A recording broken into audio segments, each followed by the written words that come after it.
A aviação ucraniana continua a atacar as posições do exército russo nos territórios ocupados e nas regiões fronteiriças da Rússia, visando pontes e cruzamentos usados para transportar equipamento militar e pessoal.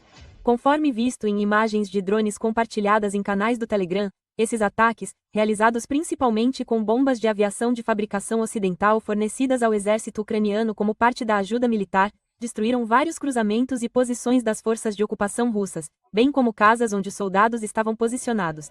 Os soldados presentes nesses locais foram eliminados. Vale ressaltar que, recentemente, o exército ucraniano tem usado cada vez mais bombas de aviação produzidas principalmente pelos Estados Unidos e pela França para atacar posições militares russas tanto em territórios ocupados quanto nas regiões fronteiriças da Rússia.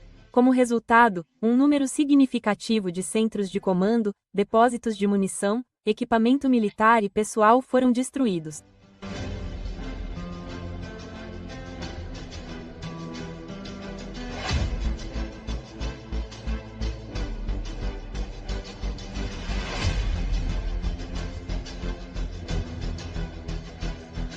Calor. Calor.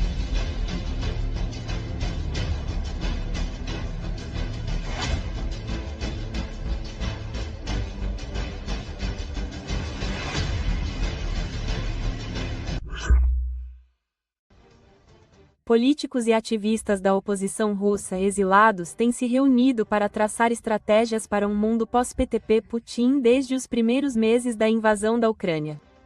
O Moscow Times diz que até bem recentemente, essas reuniões eram amplamente homogêneas, reunindo as figuras habituais de Moscou e São Petersburgo.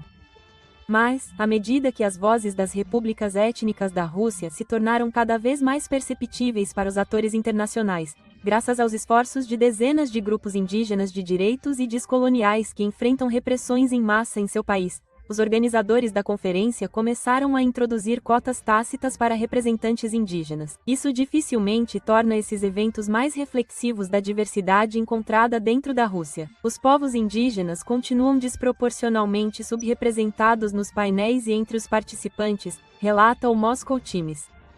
Mais importante ainda, essas cotas não ajudam a construir pontes entre os liberais de Moscou e as comunidades colonizadas pela Rússia. Quando se trata de imaginar o futuro de suas nações, os ativistas e pensadores indígenas da Rússia estão firmemente divididos em dois campos: os federalistas e os proponentes da independência. Enquanto os primeiros acreditam que suas repúblicas podem existir como parte de uma federação russa reconceitualizada, os últimos acreditam que suas comunidades não terão acesso à justiça e desfrutarão dos direitos garantidos a elas pelo direito internacional a menos que se tornem estados independentes. Membros da oposição russa e muitos de seus aliados ocidentais estão petrificados com a ideia da desintegração da Rússia ao longo de suas fronteiras regionais após o fim inevitável do reinado de Putin. O Moscow Times afirma que, no entanto, seu comportamento em relação aos colegas indígenas torna esse cenário indesejável cada vez mais provável. Embora os nomes da maioria dos ativistas indígenas possam ser desconhecidos para o público em Moscou e outras cidades historicamente russas, isso não os torna menos influentes em suas próprias comunidades. As tentativas dos ativistas indígenas de refutar essas alegações foram recebidas com risadinhas e murmúrios indisfarçáveis da maioria do público russo, alguns dos quais reclamaram que o russo de certos falantes indígenas era supostamente inferior. Sim, 11 anos após o início da sangrenta busca de Putin para proteger os falantes de russo na Ucrânia, o purismo linguístico não perdeu sua base de apoio nas fileiras da oposição russa. O Moscow Times afirma que, ao contrário de seus colegas russos, os ativistas indígenas são universalmente multilingües. Muitos deles foram criados falando suas línguas indígenas e aprenderam russo, inglês e outras quartas e quintas línguas mais tarde na vida.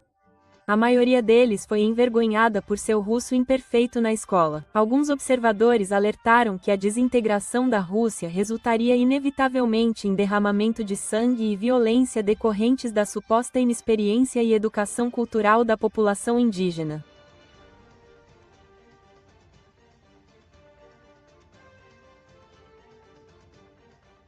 As campanhas de ataques profundos da Ucrânia estão testando a capacidade da Rússia de defender seu vasto território, com recentes ataques de drones atingindo mais longe do que nunca o maior país do mundo.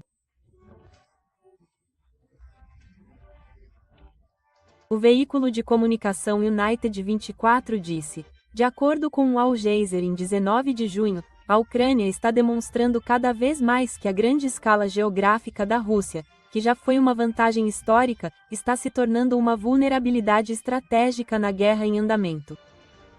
Estendendo-se por quase 10 mil quilômetros de oeste a leste e abrangendo 17 milhões de quilômetros quadrados, a Rússia abrange mais de 11% da massa terrestre do planeta. Mas na guerra de hoje, essa extensão cria desafios logísticos e defensivos, especialmente em meio à crescente pressão das operações de drones de longo alcance da Ucrânia. O tenente-general Ihor Romanenko, ex-vice-chefe do Estado-Maior da Ucrânia, observou que o tamanho da Rússia oferece capacidades máximas para ataques, referindo-se a isso, ironicamente, à medida que os ataques ucranianos se aprofundam no território russo. Da liderança militar aos voluntários civis que constroem drones em oficinas, a Ucrânia continua a se adaptar, contornando as doutrinas da era soviética e as táticas assimétricas. As forças ucranianas lançaram repetidas operações de cruzamento, garantindo posições nas regiões russas de Kursk e Briansk. Essas incursões forçaram a Rússia a desviar dezenas de milhares de soldados para a defesa doméstica. Enquanto isso, as capacidades em evolução dos drones da Ucrânia expuseram lacunas na infraestrutura de defesa aérea da Rússia, grande parte da qual foi projetada durante a Guerra Fria e permanece estendida por grandes áreas do oeste da Rússia. Uma das operações mais significativas até o momento, a Operação Teia de Aranha, foi realizada pelo Serviço de Segurança da Ucrânia em 1º de junho. O ataque de drones de longo alcance teve como alvo a base aérea de Belauaia em Irkutsk, a quase 4 mil quilômetros da fronteira com a Ucrânia. Segundo relatos, os drones possivelmente lançados do Cazaquistão danificaram ou destruíram bombardeiros estratégicos. A mesma operação se estendeu à região de Amori, a mais de 7 mil quilômetros a leste da Ucrânia. Apenas um defeito técnico evitou maiores danos na pista de pouso da Ucrânia. A mídia United 24 diz que analistas militares tomaram nota. Mick Ryan, um general australiano aposentado e membro do Lowy Institute, descreveu essas operações como um aviso de que as instalações militares domésticas agora são altamente vulneráveis a ameaças móveis e econômicas que são difíceis de detectar ou interceptar. Agora, as campanhas de drones da Ucrânia têm como alvo rotineiramente a infraestrutura industrial militar em Moscou e arredores. Além das forças armadas, a Ucrânia também se concentra em minar infraestrutura econômica da Rússia.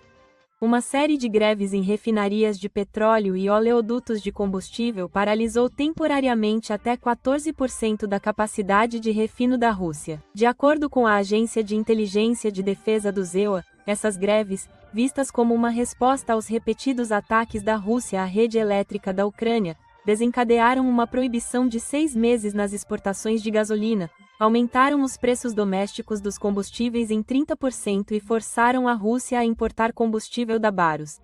A mídia United 24 afirma que a logística também foi interrompida.